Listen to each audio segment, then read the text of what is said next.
Hey, welcome. This is Lee Waller, and I am working with Unreal Engine's new motion design tools.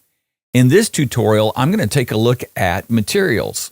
When I set up this project, I selected Film, Video, and Live Events, selected the blank template, and added starter content in ray tracing. If you're not familiar with setting up an Unreal Engine motion design tools project, check out the video linked above or in the description.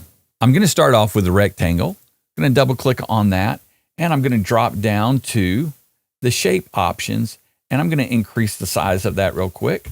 When you're working with Unreal Engine's motion design tools, there's pretty much 3 different ways that you can create materials. Most objects are going to default with this simple material type. We can click on that drop-down menu and you'll see the other ways: Asset, Simple, and Material Designer. I'm going to look at the other 2 options in just a minute. Using the simple type, you'll see that there's a style option. You can create a solid, like this solid color here, or you can create a linear gradient. With your linear gradient, you have your 2 color options. You can click on those and change the colors. You can adjust the gradient offset.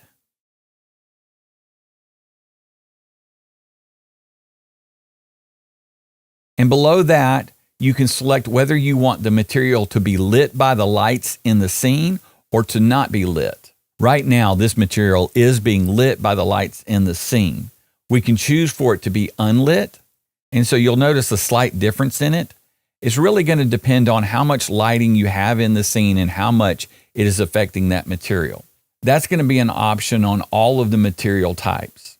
Below that is your material UVs. The material UV is the way that the material is mapped onto the shape.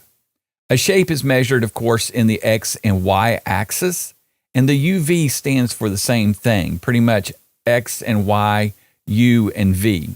I'll jump in here and just take a look at a few of these options. We can scale the material. Let me reset that. You can offset it. You can rotate it. So working with the material UV allows you to adjust the material onto the shape. The next option under material type is asset.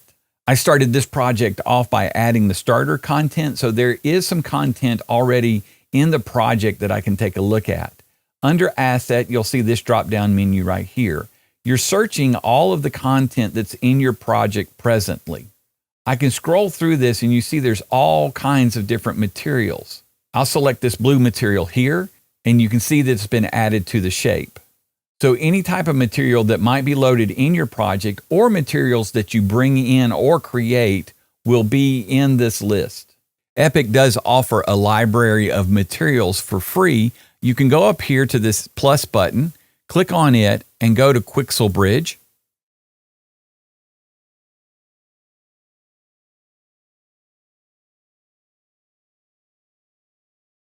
If you're not signed in, you can use the same credentials that you use for Epic Games. Once you've signed in, you have access to all of their libraries: 3D assets, plants, surfaces, decals, and imperfections. I'm going to go back to surfaces, which are their materials, and you can see all of the different categories that they have for materials. Real quick, I'll just take a look at metals, and I'll select one and download it. You select the material, then you come over here and choose your quality. I'm going to go ahead and go with highest quality, and then I'm going to download. After it's downloaded, you'll want to add it to the project. So I'm going to click the add button.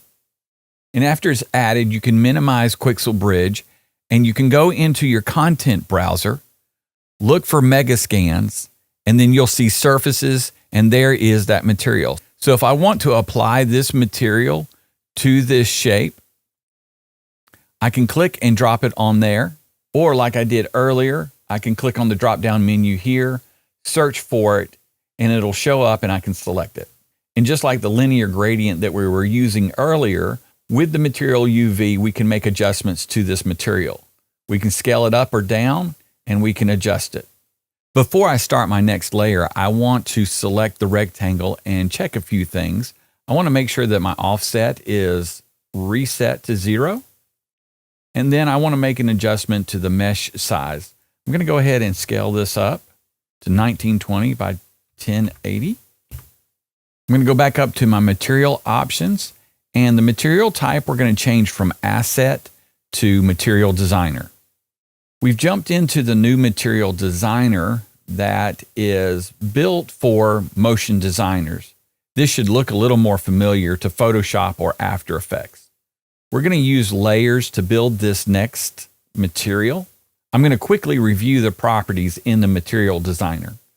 We'll start off with whether we want to create a surface or a post-process. The post-process is something you would add to an entire scene, like a sepia tone. It's kind of like a color correction. Most of the time, you're going to create a surface for whatever object, a material for that object. So we'll stay in surface. You have 5 different blending mode options for the material. We're going to focus on opaque and translucent. I'm going to set it to translucent for right now and leave it. You also have the option for this to be affected by the lights in the scene or not affected by the lights in the scene, and it is the unlit option. Right now it's set to unlit, so it will not be affected by the lights. I'm going to deselect that because I do want this material to be affected by the lights that we're going to add into the scene.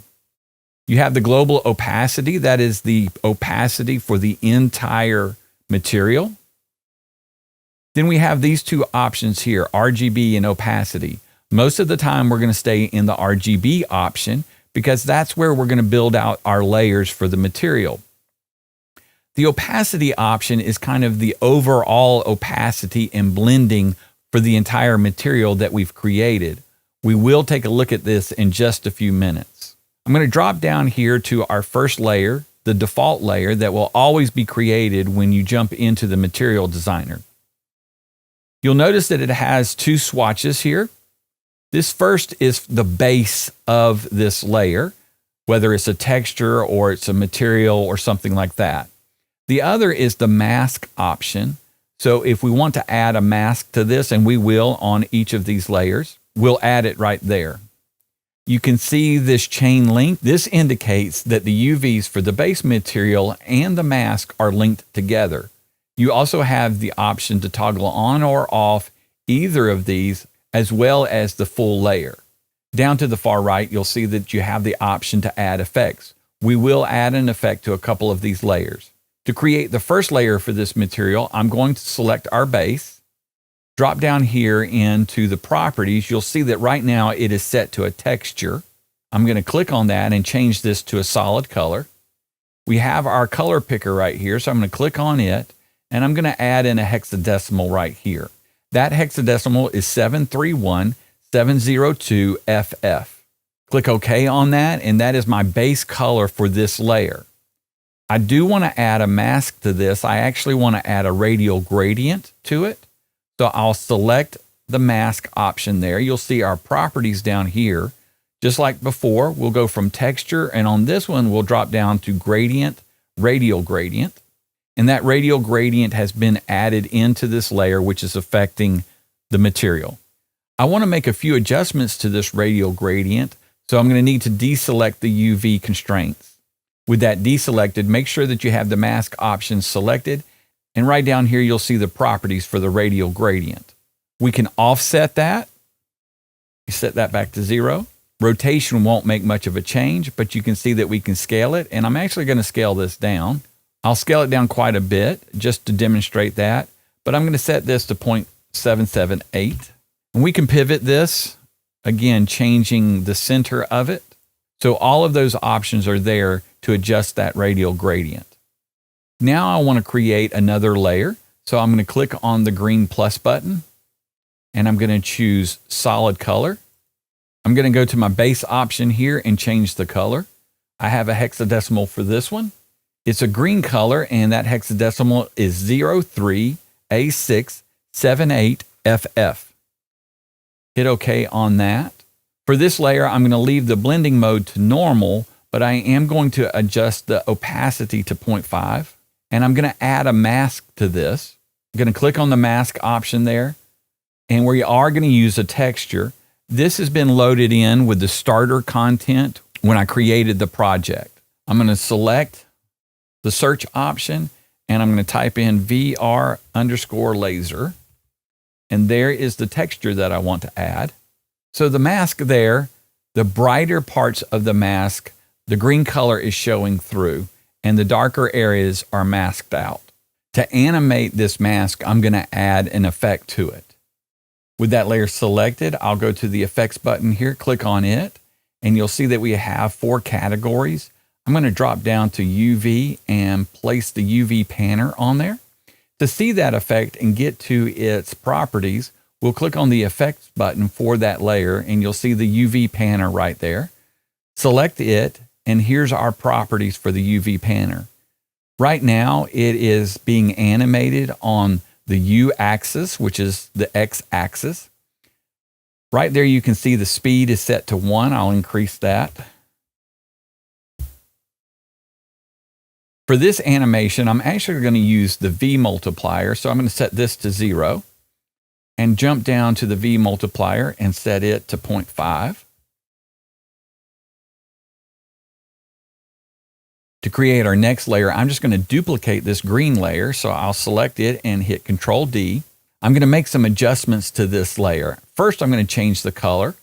Select the color, and I'm going to add in the hexadecimal. It's going to be a gold color, and that hexadecimal is F27405FF. I'm going to hit OK on that.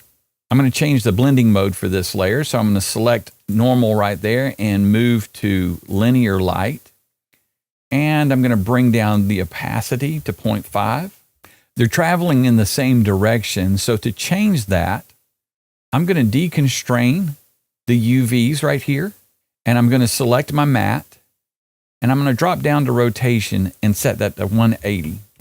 Before I go further with this material, I want to demonstrate opacity here. I'm going to add in another rectangle real quick. Go to its properties and increase the size of it. I'll just set it to 2000 by 2000 real quick. Go to its location, and I'm going to make sure that right now that rectangle is in front of the original rectangle where we've created the material. I'm going to push it back behind. So now it is behind our other rectangle that our material is on. So you see the opacity of our original material that we've created. I'll select it, go back into the material designer for it, and click on opacity. By selecting the opacity option, you do activate it, and it adds into the base this linear gradient, as well as just a solid white on the mask. I'm going to make some adjustments to hopefully explain this a little bit better. I'm going to set the base to a solid color, and I'm going to make sure that that is completely white. You can see that we're back to our original with the gradient that we've created here on this layer. So if I want to add in a different texture, or if I want to even choke this down a little bit more on the radial gradient, what I can do is go over here to the mask, and I can choose texture, go to radial gradient. That's been added in now. This is going to affect everything. This radial gradient is affecting this layer, but in opacity, this radial gradient will affect the entire material. So by selecting it and deselecting our UV constraints there, I can scale this down.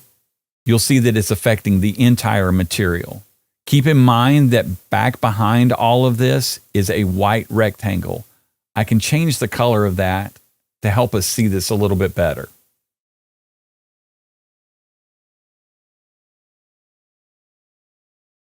So again, in our material designer, in opacity, this is affecting the entire material. In RGB, what you do here is affecting only those layers. I'm going to go back to opacity, and since I've activated this, I really don't want it affecting the entire material, so I'm simply just going to turn off both options. I'm going to go back into RGB mode. And just so that I can demonstrate this, I'm going to add a logo now to this material. I'll add a new layer, and it's going to be a solid color. I'm going to change that color from gray to white. And I'm going to add the logo in the mask option. I'm going to click on it, and we do need the texture option, and I'm going to search for the mask. It is UE4. It's the logo for Unreal Engine. And select it. You'll see now that the white areas are coming through and the black areas are being masked out. I'll make adjustments to this logo. I'll deselect the UV constraints, select the mask, and then I'll jump down here to scale, and I'll bring this down so that we can see it.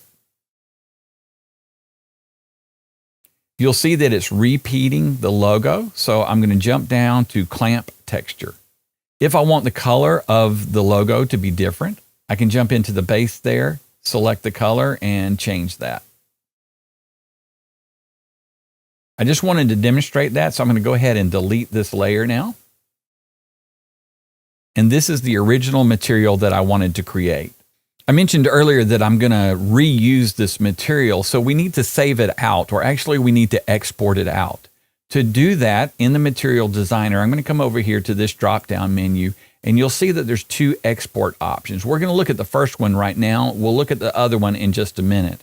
So I want to export this as a Material Designer instance. I'm going to click on that. It's going to open up our content drawer. I already have a My Materials folder in here from earlier. I'm going to actually create another folder. So I'm going to right click in here, hit new folder, and I'll do My Materials 2.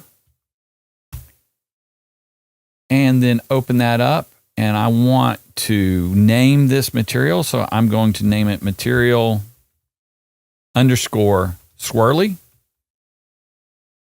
And we'll hit save. So anytime I want to apply this material with this stack to it, all I will need to do is search for it and add it. To demonstrate this, I'm going to start a new shape and create a new scene. I'm going to hide this original rectangle and delete the second rectangle. I'm going to go over here to my shapes and add in another rectangle. For my size on this, let me go into the details and I'll drop down to my shape. I'm going to set that to free, and then I'm going to set 1210 on my x-axis and 800 on my y-axis. After that, I want to add a modifier to it. So with it selected, I'm going to go up to the operator stack and add modifiers, and I want to add bend. I'm going to bring my operator stack down here and drop it right there so I can see this a little bit better. With the bend modifier added, it also adds in the subdivide. I'm going to crank this up to 15. And then I'm going to make some adjustments on the bend modifier. On the bend rotation, I'm going to set the z-axis to 90. And I'm going to change the angle to 90. And I'm going to bring this extent down to 0.3. I'm going to show you real quick how I've modified this. I'm going to jump out of the camera and let me turn down the speed of this.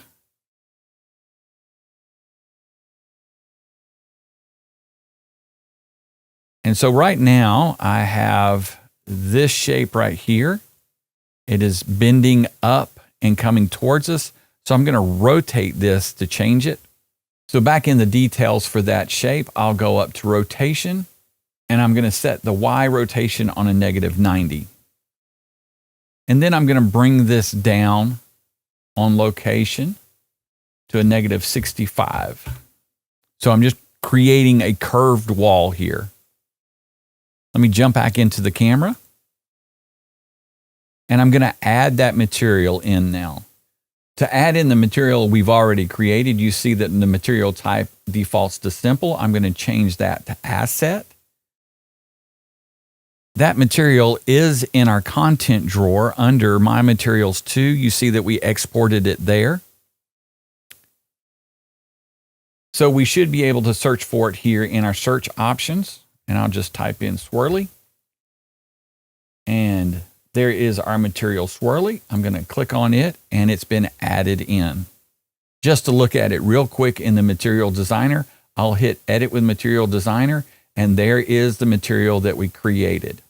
For this scene, I'm going to add some text in. So I'll go over here to Actors and Text Actor and double click on it. There's our text actor.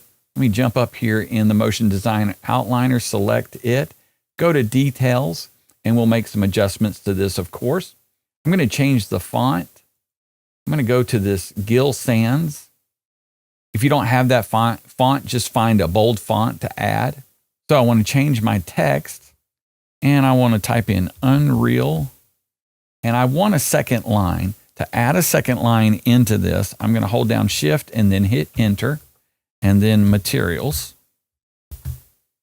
And then I'm going to hit Enter. You'll see we have Unreal Materials on 2 separate lines there. I want to enforce uppercase on everything, so I'll select that. And then as far as my alignment goes, I'm going to center this up. And that part of the text is actually behind the wall, so we'll fix that in just a moment. Line spacing, I'm going to go here to line spacing, and I want those 2 words closer together. So I'm going to set this to -20. And then I'm going to kern this a little bit. The kerning is the distance between the letters. I'm going to set that to 1. And the reason for that is we're going to add a bevel to this. And so that bevel protrudes out a little bit from the word. So I'm just giving some separation. I'm going to go back up to our location, and I'm going to set our location real quick, -150. That brings that closer to us. And then I'm just going to bring it up just a little bit to 20 on the Z axis. Right now, I'll rotate it just to show you that that's just a flat 2D text layer. So we want to add some geometry to this. We want to extrude it. So in the text properties, we have the ability to do that. We drop down to geometry, and we'll extrude this to 20. And we have several options on the bevel type. I'll jump in there and you can take a look at those, but I'm going to set this one to engraved, and I'm going to leave the bevel segments at 1. And I'm going to set the bevel to 2. Now, all of this is white, so we can't see any definition in it right now, but we're going to add materials to this. In the details panel of that text layer, you'll see that we have an option for style, and we can add in color for the base color, the extrude, and the bevel. That restricts us to just changing the colors. I want to make a few more adjustments to it. So I'm going to drop down here into the materials, and you'll see that we have options for the front, the bevel, the extrude, and the back. I'm going to create my materials in the material editor. We're going to export them out and then make some more adjustments to them.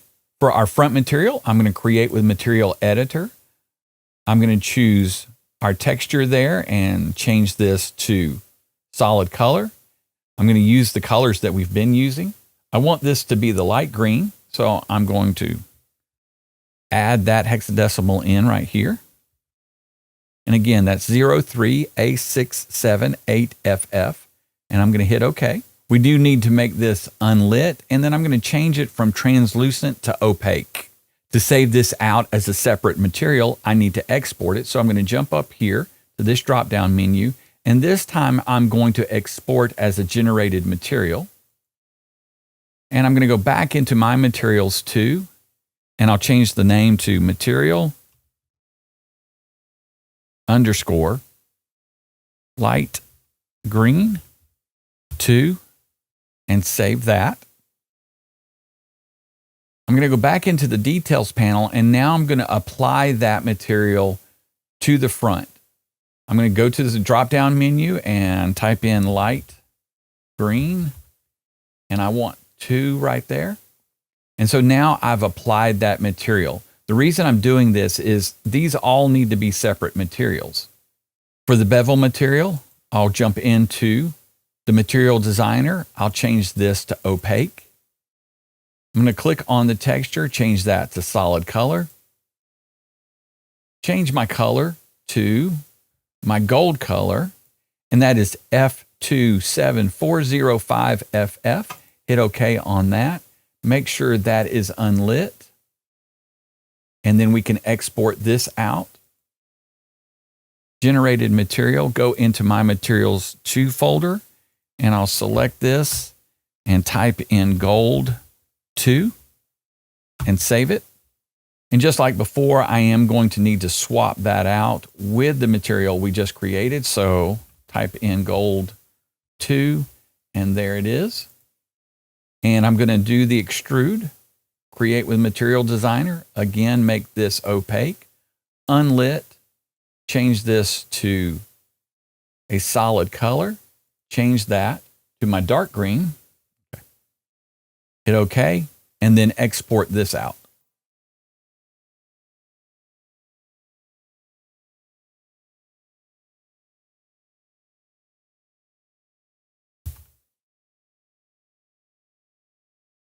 The reason I exported these out as generated materials is because I want to make some adjustments to them that can't be made in the Material Designer.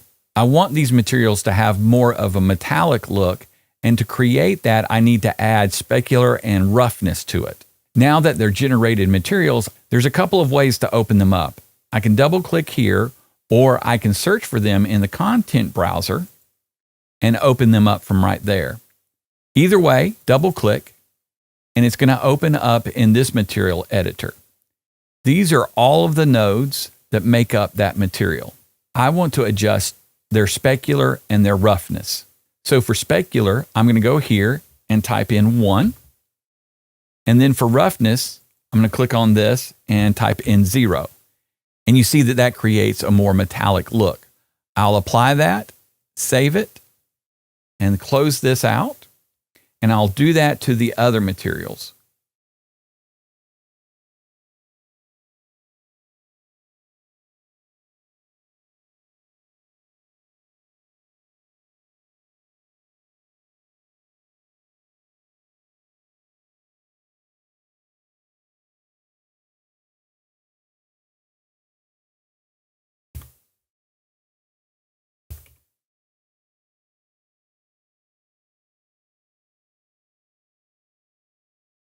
The last thing I want to do now is I want to work with the lighting.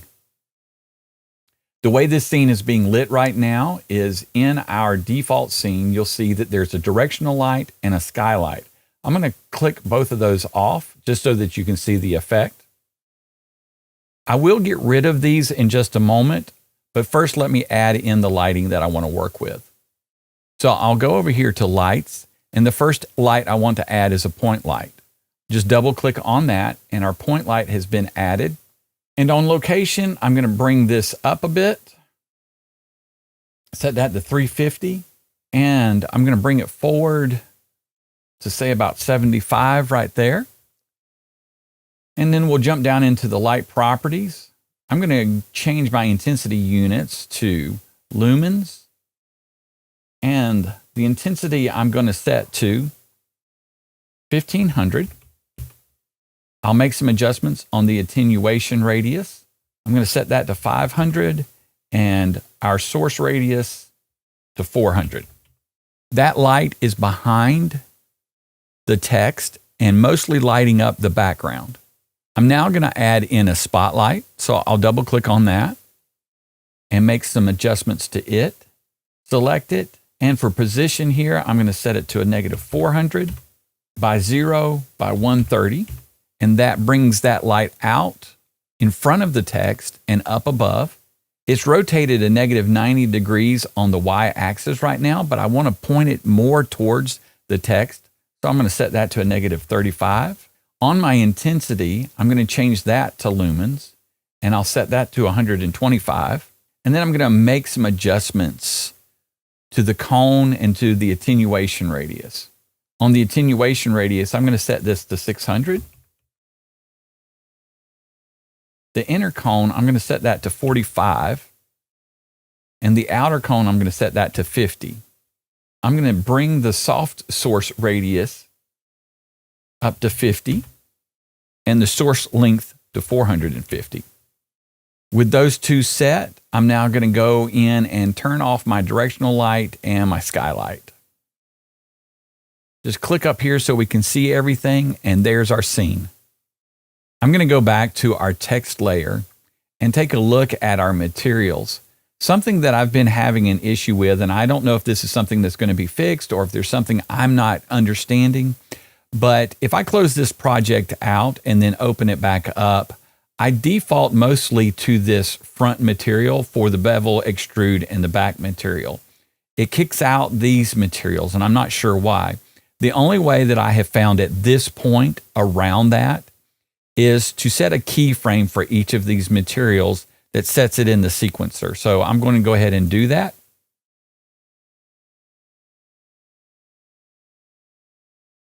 Those materials now are set and they have a keyframe.